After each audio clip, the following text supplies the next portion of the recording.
Vamos a volver a 1 Timoteo.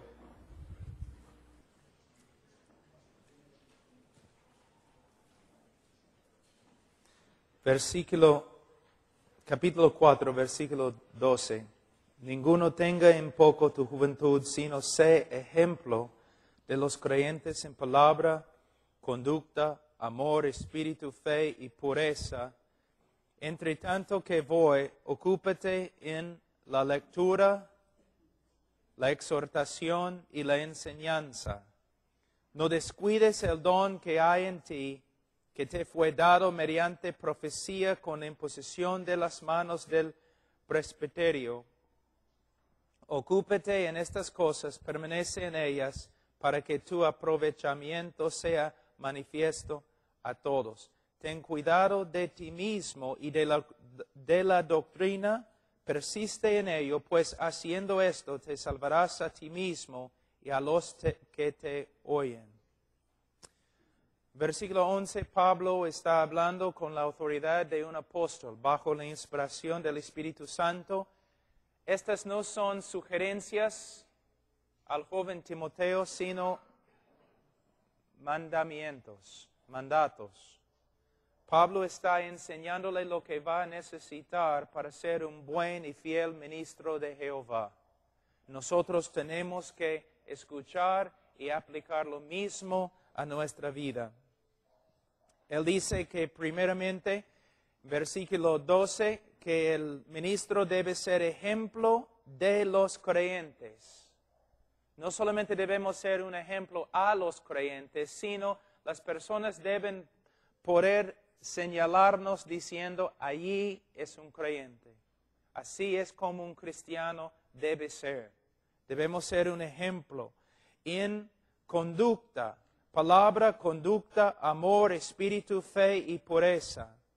Y dice, entre tanto que voy, ocúpate en la lectura y la exhortación y la enseñanza.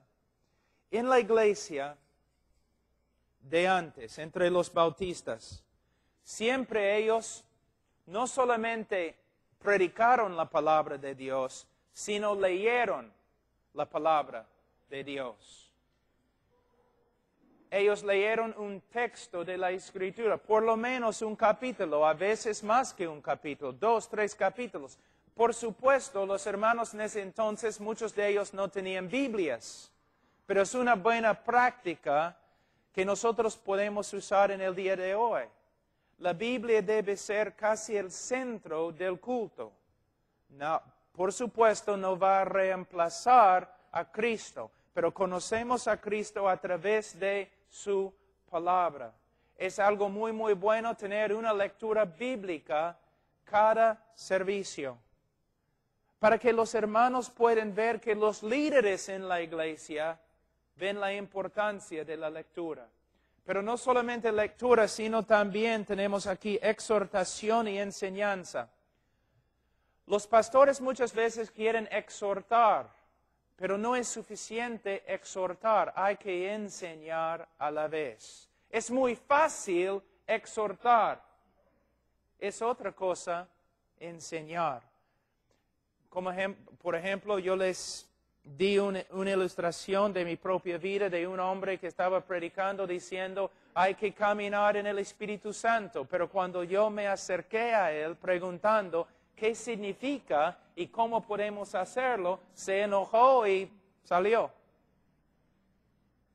Era un pastor que de verdad estaba exhortando, pero ni sabía cómo enseñar lo que estaba demandando de los demás hermanos. Él no sabía hacerlo. Voy a darles un ejemplo. Cuando decimos a los hermanos, ustedes deben amar a Dios más. ¿Cómo? ¿Cómo puedo hacerlo? ¿Cómo es que puedo llegar a tener más amor para con Dios? ¿Cómo? Es lo que estamos diciendo a los hermanos en la iglesia, pero tenemos que enseñarles cómo. Bueno, ¿cómo podemos amar a Dios más? Por medio de conocerlo mejor, Por ejemplo, yo tengo 14 años casado. Yo amo a mi esposa más ahora que antes. ¿Por qué? La conozco más. He experimentado más con ella. Yo la amo más porque la conozco más. Aunque sea una mujer imperfecta, todavía yo conozco más de sus virtudes y la amo más. Dios no tiene imperfecciones. Si nosotros como pastores queremos que la congregación ame más a Dios, entonces tenemos que enseñarles más acerca de Dios. Si la congregación no ama a Dios, probablemente es nuestra culpa. ¿Cuándo es la última vez que enseñaste sobre la santidad de Dios, o la justicia de Dios, o el amor de Dios, o la fidelidad de Dios, o la omnipresencia de Dios, omnisciencia de Dios? Dios es el centro de todo del cristianismo, pero casi nunca enseñamos acerca de Dios.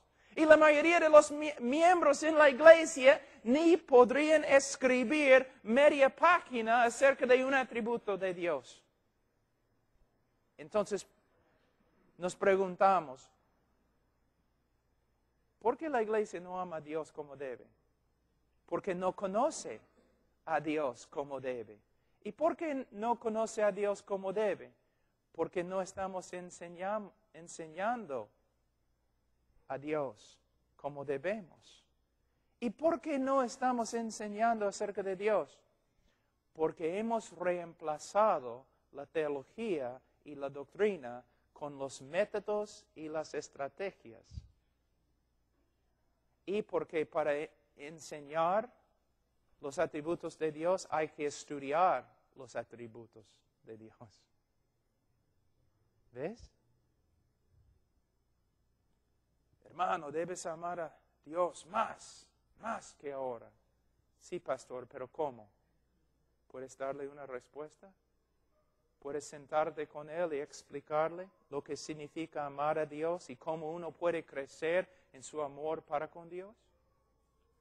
Esa es la tarea de un pastor. Entonces, nosotros necesitamos exhortar, pero a la vez enseñar. Dice, no descuides el don que hay en ti.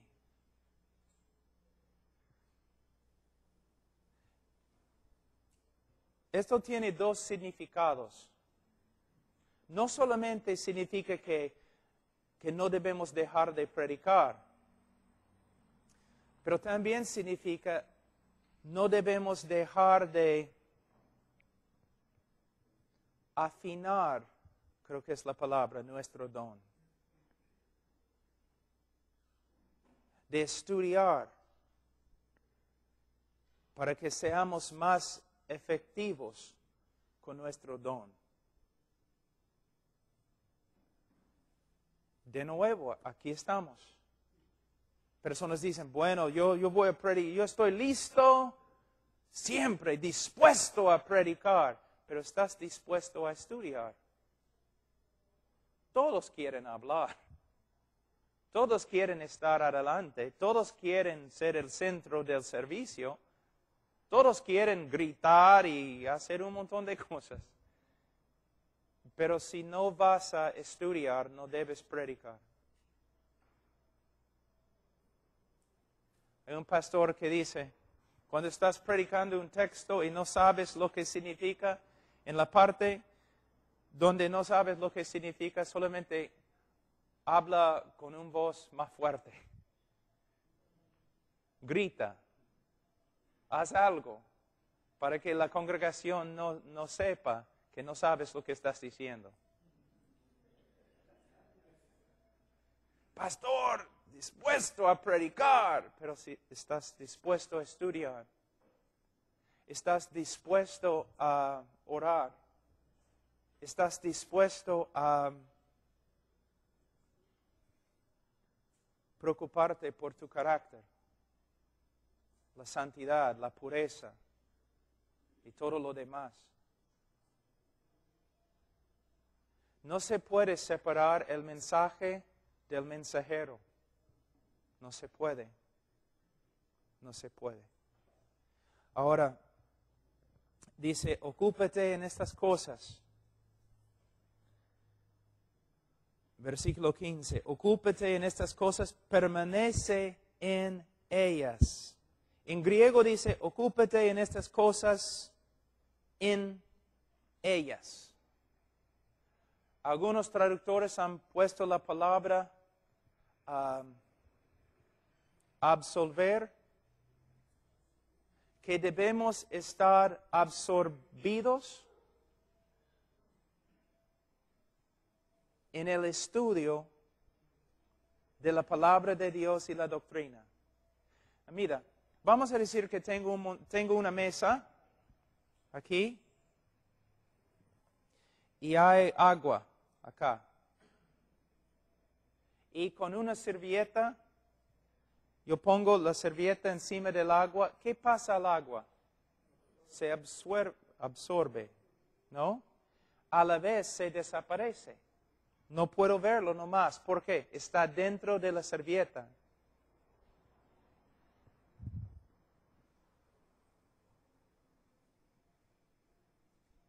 ¿Dónde está Pastor Pablo?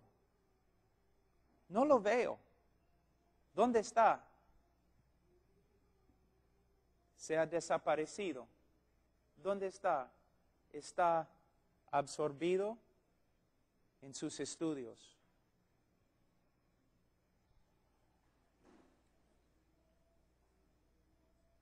Está ocupado ahí en sus estudios.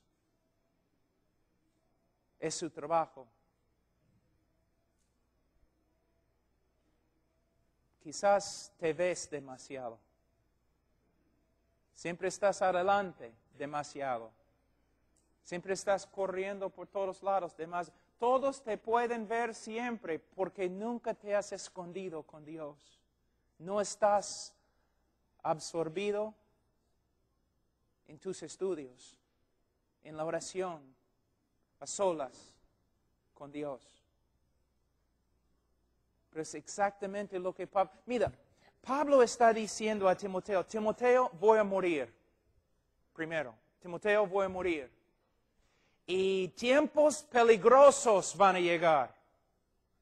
Y falsos profetas, y herejías, y persecuciones, y un montón de cosas, ataques contra la iglesia van a llegar después de mi muerte. Ahora voy a enseñarte cómo pelear contra estas cosas. Escóndete en tus estudios. ¿Ves? Totalmente diferente que lo que hacemos en el día de hoy.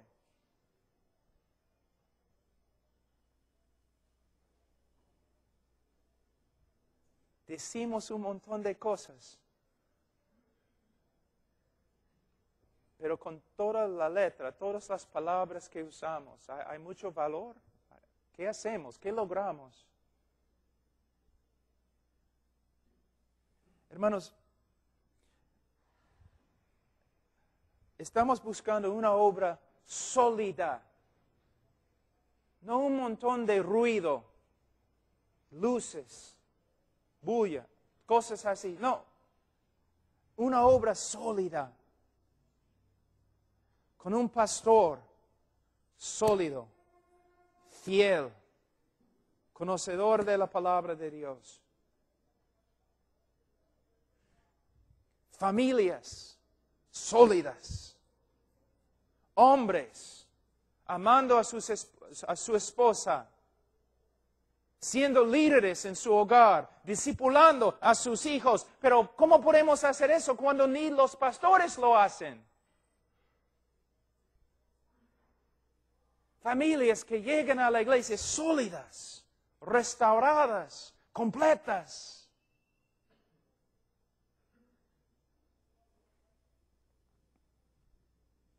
Haciendo lo que el Señor quiere. No plan B, sino plan A. Varias personas se han acercado a mí y han dicho, Pablo, ¿puedes enseñarme algo acerca de grupo de jóvenes? Yo he dicho, no puedo. ¿Por qué? Porque no son bíblicos.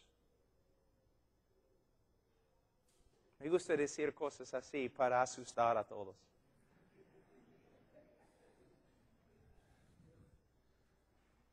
¿Dónde dice en las Escrituras que los jóvenes deben estar con los jóvenes? Y un joven debe liderarlos. ¿Dónde dice? No dice. Dice lo opuesto. Que los jóvenes no deben estar con los jóvenes porque llegan a ser juntos más tontos que antes. Dice que los jóvenes deben estar con los hombres y las jovencitas deben estar con las mujeres para que dejen las tonterías de su juventud y sean adultos.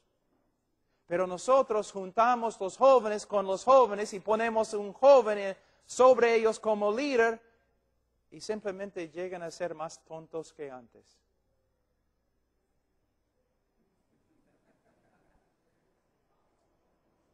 La Biblia dice que un jovencito debe estar ahí con un hombre. Y un hombre debe invertir su vida en el joven para que sea hombre. Pero nosotros juntamos los jóvenes y ¿qué hacen? Se portan como jóvenes. Es adolescencia.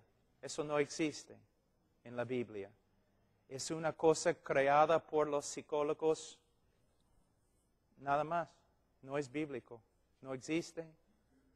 Es un invento contemporáneo. Es solamente una cosa. Mire, estoy diciendo un montón de cosas para sacudirles. Piensen. Ay, tenemos que tener una escuela dominical para enseñar a los niños. Pero la Biblia dice los padres deben enseñar a los niños. Y aunque vas a pasar mucho tiempo tratando de crear una escuela dominical, no pases casi nada en la iglesia, nunca en la iglesia enseñas a los padres para que asumen su responsabilidad. ¿Ves? Plan B. No plan A. Siempre. ¿Debemos tener grupos de jóvenes? Sí. ¿Debemos tener escuela dominical? Sí. Pero bíblicamente. Bíblicamente. Para tener una iglesia bíblica, pero tienes que tener hombres bíblicos. Y para tener hombres bíblicos, tienes que enseñarles la Biblia. Que significa que necesitas un pastor bíblico.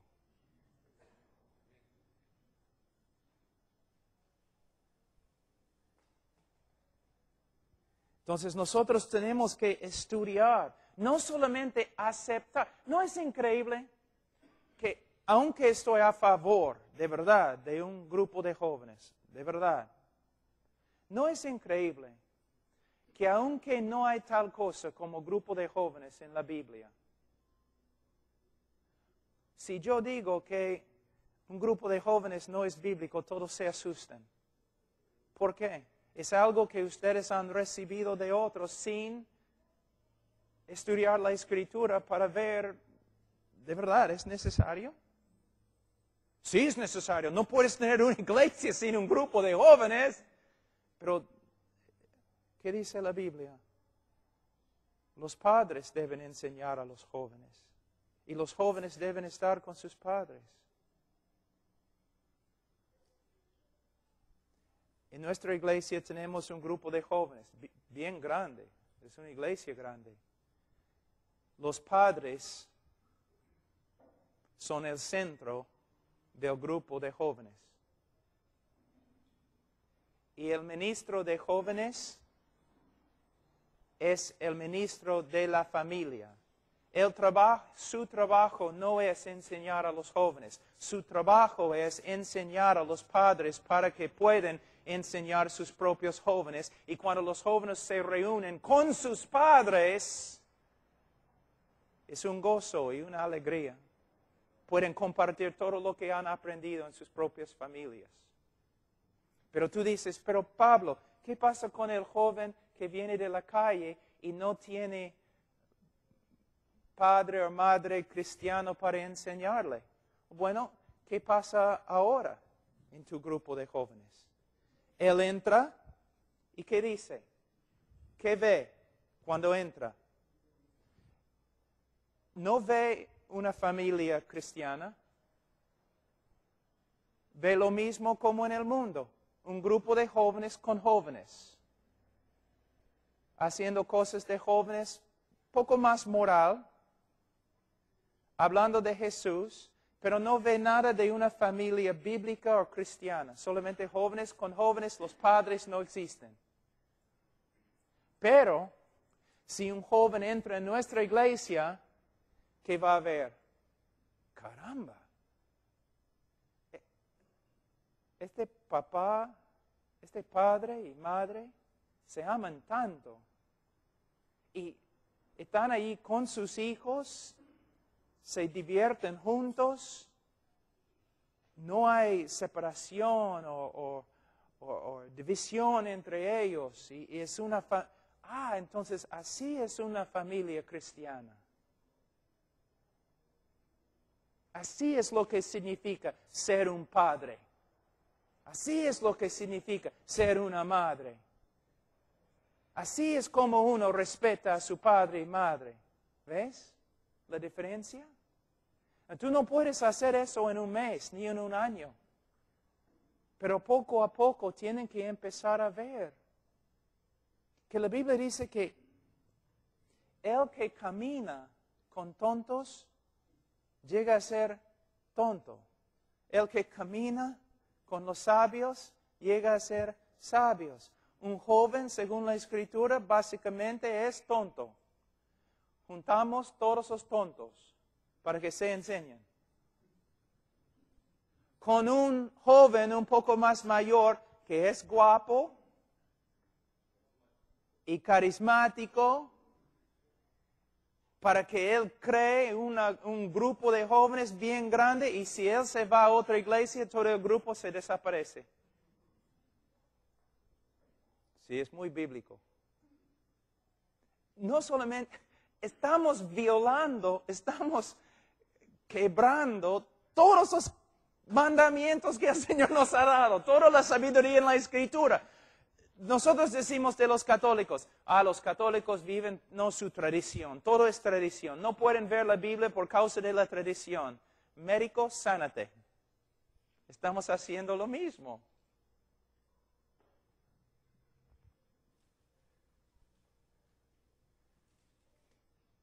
Una de las razones, hermano, es la psicología. Ha hecho más daño a la iglesia que casi cualquier otra cosa. Solamente un ratito voy a enseñarles algo acerca de la psicología.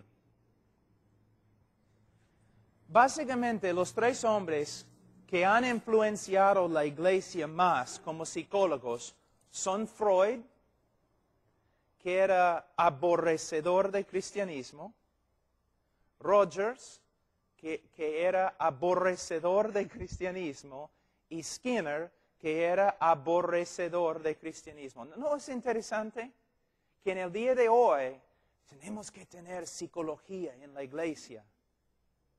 Cuando la psicología proviene de tres hombres que públicamente declararon guerra contra el cristianismo.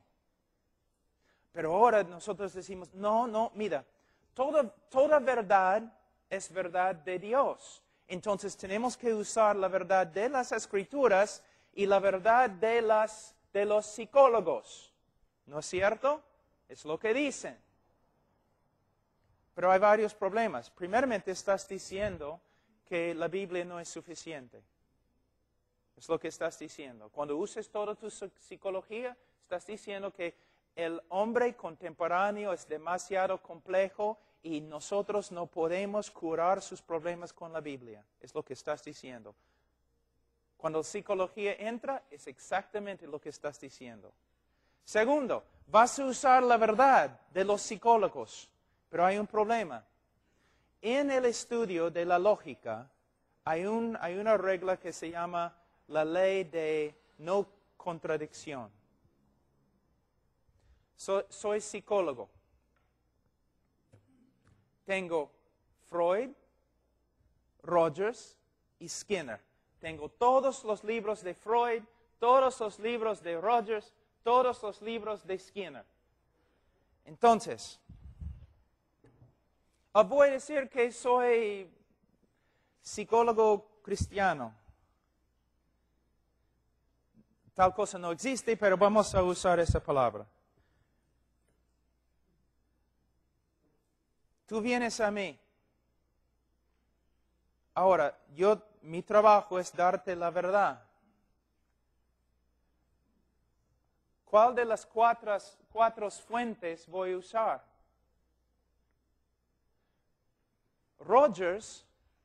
Freud dijo que, básicamente la enseñanza de Freud dice que Rogers y Skinner son idiotas. Sí, Freud está totalmente en desacuerdo con Rogers y Skinner.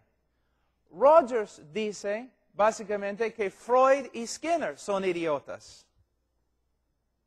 Skinner dice que Rogers y Freud y Rogers, las tres están totalmente en desacuerdo el uno con el otro. Y lo que los tres dicen está totalmente en desacuerdo con la Escritura. Entonces, ¿cómo voy a usar la verdad de ellos cuando ni ellos pueden determinar cuál es la verdad de ellos?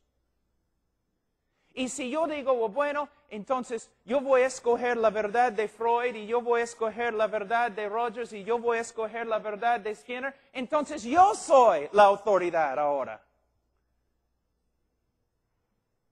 Lo que tienes que entender es que los tres hombres que han influenciado la iglesia, los tres aborrecieron la iglesia, aborrecieron cristianismo y declararon guerra contra cristianismo. ¿Y ahora vas a usar casi todo lo que ellos dicen para ayudar a los hombres? Y también, solamente en los Estados Unidos, hay 300 diferentes interpretaciones entre los psicólogos de lo que es el hombre. Entonces, ¿cómo vamos a usar lo que ellos dicen? Hasta una revista muy popular en Estados Unidos, secular, dijo una vez, psicología o brujería. ¿Por qué? Aunque se dice ciencia social, el problema no es ciencia, porque sus teorías no se basan en hechos, sino en opiniones y filosofías y teorías. Y la psicología, las teorías mayores de psicología cambian casi cada 3 años. ¿Voy a usar psicología? No. Voy a usar la Escritura. Nada más. Nada más. De la psicología han venido muchas de las maldades que están en la iglesia han venido de la psicología. Psicología cristiana. Si ustedes pueden encontrar los libros, yo puedo recomendar cualquier libro de J. Adams. J-A-Y, Adams. A-D-A-M-S.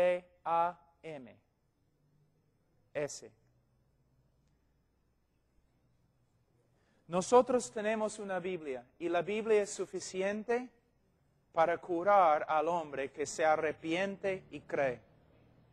El hombre solo tiene un problema, es el pecado. Otro ejemplo que ya hemos usado, mira cómo interpretamos la Biblia a través de la psicología. Cristo dice que tenemos que amar a nuestro prójimo como a nosotros mismos. Y nosotros, por medio de la psicología, era una idea de Rogers y Skinner, que uno no puede amar a otro a menos que primero se ame a sí mismo. Entonces eso es lo que nosotros ahora usamos las palabras de Jesús, pero no es lo que Jesús está diciendo. Jesús está diciendo básicamente, tú ya te amas y te amas demasiado. Y si quieres saber el estándar que debes usar, por favor, ama a tu prójimo como ya te amas a ti mismo. El hombre que comete suicidio no es porque tiene bajo autoestima. Él tiene una estima bien alta. Él se estima a sí mismo más que a todos, más que a Dios. Él dice, Dios, no te voy a escuchar, yo voy a matarme, aunque tú dices que no. Yo me estimo y estimo mi opinión más que tuya. Yo estimo a mí más que a mi esposa, porque cuando muero ella va a sufrir tanto, pero yo me estimo a mí más que a ella.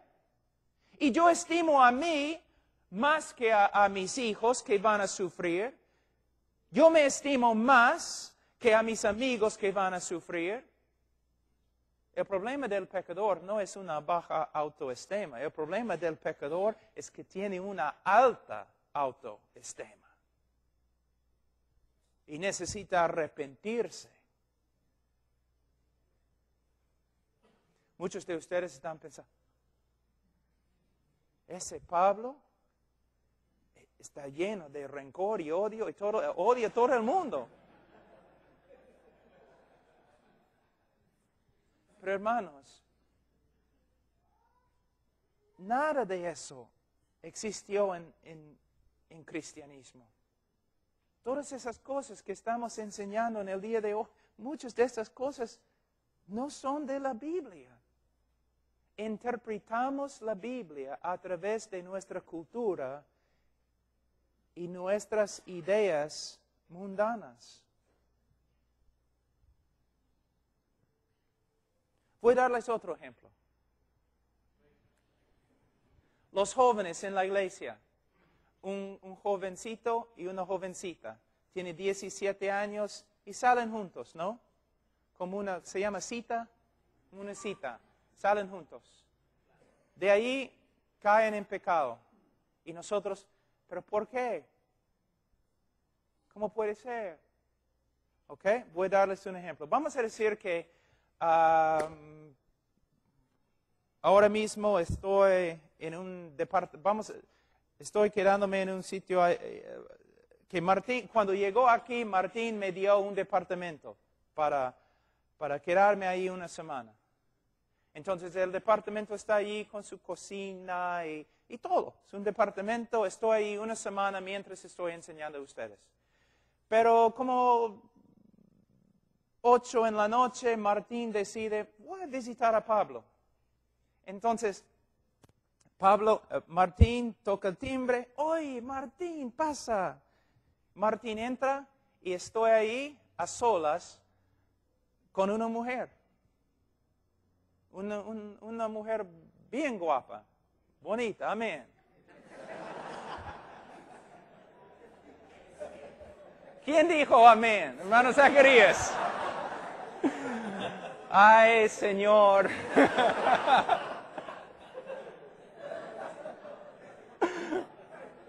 Por lo menos es transparente. Entonces, oye, Martín, pasa. Y Martín entra. Martín.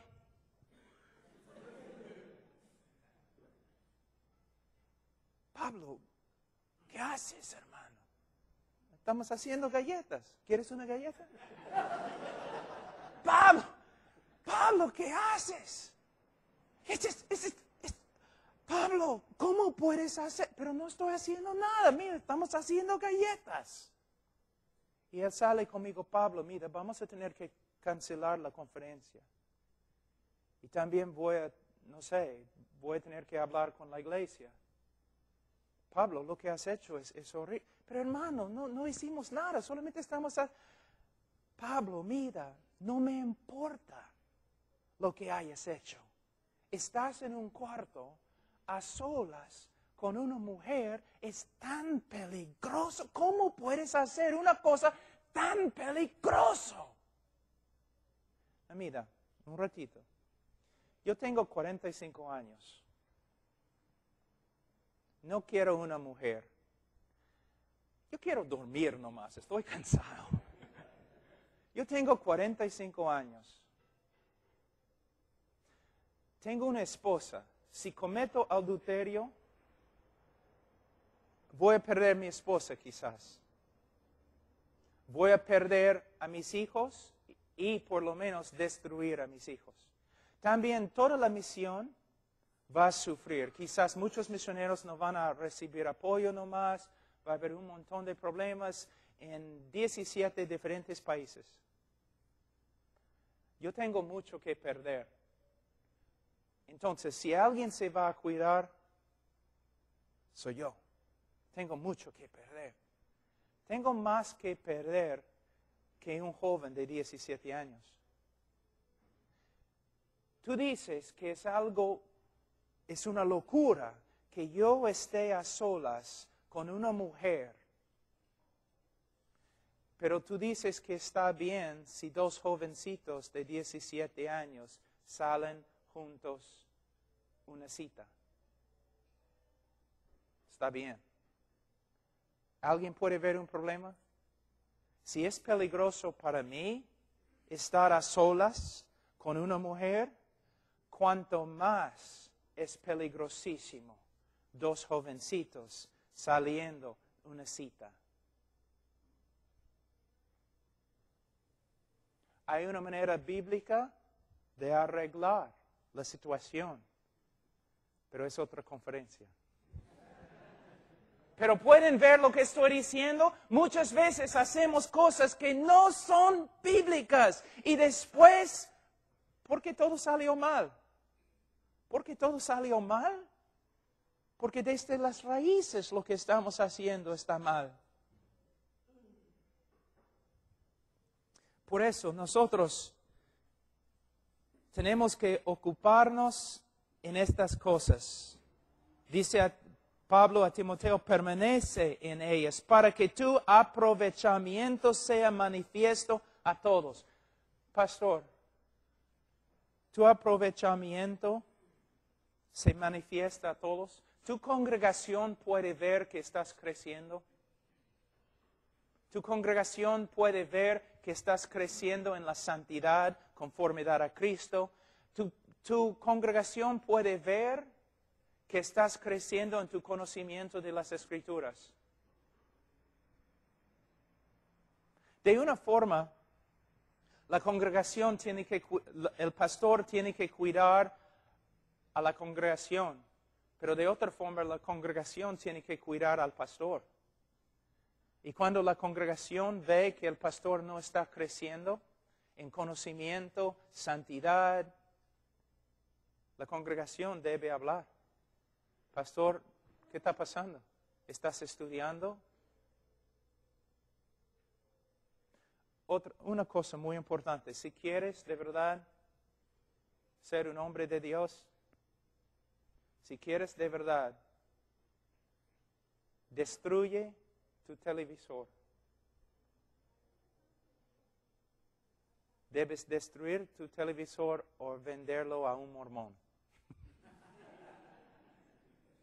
Hermanos, ¿cómo vas a ser santo cuando mires la basura que está ahí en el televisor? No puedes. El famoso Leonard Ravenhill, una vez, él sabía que yo estaba pasando por algunas pruebas y él conocía a algunos de mis amigos y a mí también. Y él me envió un folleto. Decía, otros pueden, pero tú no puedes. El nombre del folleto. Y el folleto decía, mira, los mundanos pueden hacer todas estas cosas en el mundo. Ellos pueden. Son mundanos. Y aún hay algunos cristianos que creen que tienen libertad de hacer ciertas cosas.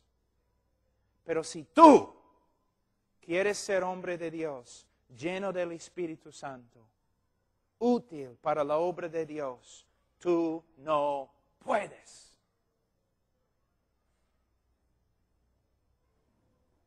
El Señor usa un instrumento santo. Y de verdad, hermanos, no estamos hablando, en el texto no dice que no debemos tener un televisor, pero yo te digo, para un pastor, el televisor es la cosa más peligrosa que existe.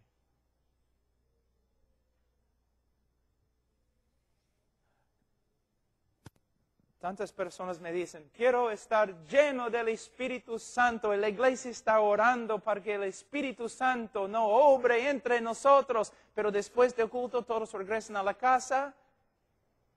y miren cosas que contristan al Espíritu Santo. Si tienes un televisor y puedes controlarte, está bien, pero ten cuidado, ten cuidado. Ten bastante cuidado. Dice, ten cuidado, versículo 16, de ti mismo y de la doctrina. Ten cuidado, preocúpate de ti mismo, por ti mismo. Hermanos, eso es lo que yo estaba diciendo. Creo que algunos, yo no me comuniqué bien. Hermanos, yo no dudo mi salvación. Pero, hermanos, sería arrogante y peligroso nunca examinar mi vida a la luz de la Escritura. Constantemente debo examinar mi vida. Debo comparar mis actos con lo que la Escritura dice. Él dice, mira el texto, ten cuidado de ti mismo y de la doctrina. ¿Tienes cuidado de tu doctrina? ¿O casi nunca estudias doctrina? ¿Sabe lo que? Y los de los seminarios tienen un problema así. Un seminarios son buenos. Si son bíblicos, son buenos. Pero tiene problemas. Todo lo bueno tiene problemas. Seminarios tienen un problema. Aquí es el problema.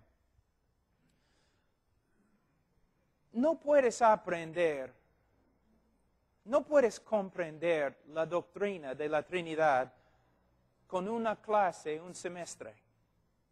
No puedes entender cómo es la salvación, soteriología, creo en español. No puedes agarrar esto en un semestre, en un seminario. No puedes entender la creación en un semestre en el seminario. Si pases 4 años en el seminario, tú no tienes doctrina, tú has empezado a estudiar doctrina. Doctrina demanda toda la vida de un pastor, de un predicador. Pero la mayoría de los estudiantes que han salido del seminario, he salido del seminario, ya tengo mi doctrina, voy a ministrar. Un bebé, un niño que solamente ha recibido enseñanzas de otras personas sin examinar las enseñanzas. Demora años examinar las enseñanzas. Un hombre que no se dedica a la doctrina no debe predicar. No debe, es peligroso. No solamente para la congregación, es peligroso para él. Hermanos, la diferencia. Por todo el mundo viajo y veo lo que ha pasado en los Estados Unidos, lo veo en todo el mundo. En los Estados Unidos, no, Estados Unidos, el predicador viene de los Estados Unidos. Estados Unidos es, más o menos es la iglesia, hay una reforma que está sucediendo, gloria a Dios. Pero básicamente es un montón de muchachos tratando de ser hombres de Dios. No estudian, no oran, no predican doctrina, pero tienen un montón de dinero, un montón de estrategias y un montón de programas. Y ahora, mira, para énfasis pues, la mayoría de ustedes en este momento dicen, mi obra no avanza porque no tengo dinero, ni estrategias, ni programas, como las iglesias grandes y los gringos que vienen de los Estados Unidos. ¿Ves cómo hemos sido influenciados? ¿Ves? Pablo habla de 2 cosas a Timoteo. Carácter, santidad, carácter. y doctrina. Carácter, doctrina. Carácter, verdad. Carácter, verdad. Se puede decir carácter, doctrina o integridad, verdad. Esas dos cosas. Pero nosotros pasamos totalmente por alto esas cosas y tratamos de hacer el ministerio conforme a la manera en que hemos aprendido de otros. Fíjense, hermanos, no es verdad. Pablo dice, ten cuidado de ti mismo y de la doctrina. Persiste en ello. No dice después de 4 años en el seminario ya tienes tu doctrina, debes ministrar. No, persiste toda tu vida. ¿En qué? En cuidándote y en cuidando tu doctrina. Creciendo para que todos puedan ver tu crecimiento. Pues haciendo esto, mira, hablando a pastores, pues haciendo esto, te salvarás a ti mismo y a los que te oyeren. Interprete este versículo, por favor. ¿Qué está diciendo? Hay personas que están de acuerdo, hay personas que llegan a ser pastores que ni son creyentes, ¿no es cierto? Es cierto, hermanos, si no lo creen, están con problemas. Hay personas que llegan a ser pastores y ni son creyentes. Puesto que no estudian la doctrina, no tienen cuidado de sí mismo, no están ahí, no saturando su vida en la palabra de Dios, su error nunca se expone y cuando mueren van al infierno. Y también, puesto que no han enseñado la Biblia a su congregación, también muchos en la congregación mueren y van al infierno. Pero si un hombre que llega a ser pastor y no es convertido, si obedece este pasaje y empieza a cuidarse a sí mismo, examinarse a la luz de la Escritura y empieza a estudiar la doctrina, ¿qué va a pasar? Él va a salvarse a sí mismo y a los que le oyen. No es solamente, a veces pensamos, es una cosa de recompensa. No, quizás es una cosa entre el infierno y el cielo. Porque hay pastores que ni son creyentes. Interesante. Mira, los chicos que estoy discipulando ahí en los Estados Unidos, una de las tareas es que tienen que memorizar 1 de Timoteo, todo el libro. Y en memorizar capítulo 4, el Señor empezó a abrir este texto. Mira, cuando estamos enseñando la prédica, a veces una persona dice, bueno, yo voy a predicar de 1 de Timoteo, capítulo 1, voy a predicar todo el libro. Pero ellos empiezan con versículo 1. No han leído todo el libro. Entonces, cuando interpreten versículo 1, no lo hacen en el contexto de todo el libro. Por eso, antes de enseñar un libro a nuestra iglesia, quizás debemos leerlo varias veces y aún memorizarlo. Y por medio de memorizar 1 de Timoteo y pasar por 1 Timoteo, yo empecé a ver algo. En todo 1 Timoteo, 2 Timoteo, Pablo está hablando, ¿no? Preparando a Timoteo porque él va a morir. Pablo va a morir. No solamente él dice a Timoteo, tiempos muy peligrosos se acercan. La iglesia va a ser atacada como no puedes creer. A Timoteo, aquí es lo que tienes que hacer. Tienes que estudiar.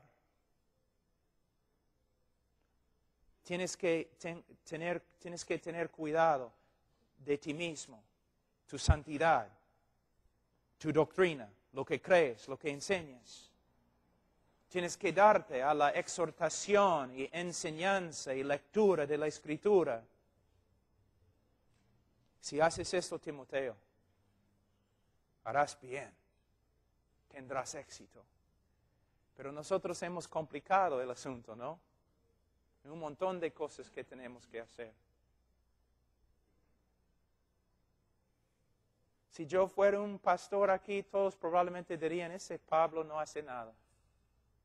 Porque ¿sabe lo que yo haría? Probablemente desde las 5 de la mañana por ahí hasta las 11, yo estaría en mi estudio. De ahí visitaría a hermanos si es posible, testificaría en la calle, predicaría en la noche. No necesito las otras cosas. Nosotros tenemos una iglesia de más o menos 1,000 personas. Básicamente lo que hacemos es todo, el púlpito es todo.